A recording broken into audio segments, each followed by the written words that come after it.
My name is Jane Gige.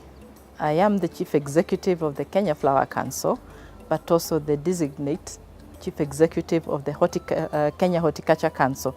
The Kenya Horticulture Council is an umbrella body for Kenya Flower Council, as well as the Fresh Produce Exporters Association of Kenya.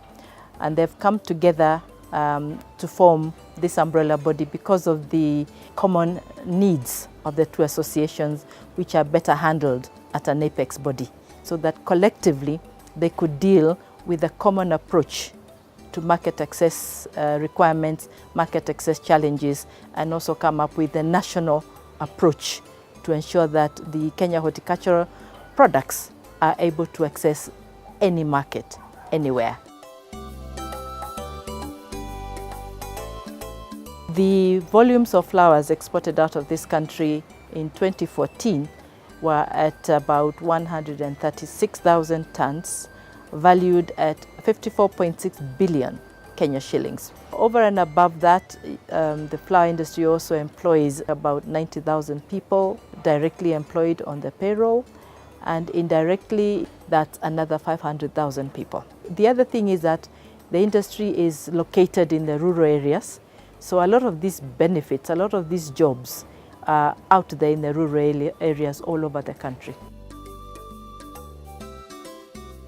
We have seen that over the years, the businesses have diversified the markets, they have diversified the products themselves, and as a result, we see that the industry is now going to over 50 different destinations all over the world. That does not mean there are not challenges. The challenges have gone away. There's a lot more challenges in terms of handling the produce all the way to the marketplace. The quality is maintained throughout that value chain, and also that the marketing is really aggressive enough to be able to sustain the kind of performance that this demands.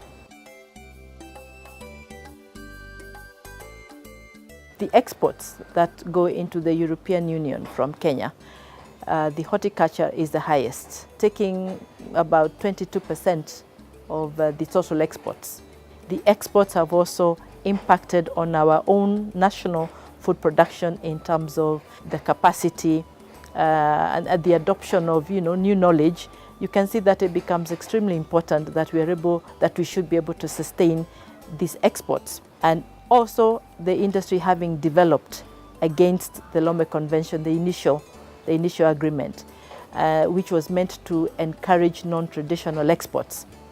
The horticulture industry then holds the economic partnership agreement, very, very important, because it is a tool for sustaining the business which has grown against the terms and conditions of duty-free, quota-free that were provided under the Lome Convention. And at the renewal of that, or the expiry of the Lome Convention, we then got into the EPA agreement, which means sustaining the same conditions that were provided by the Lome Convention: zero duty, quota-free duty.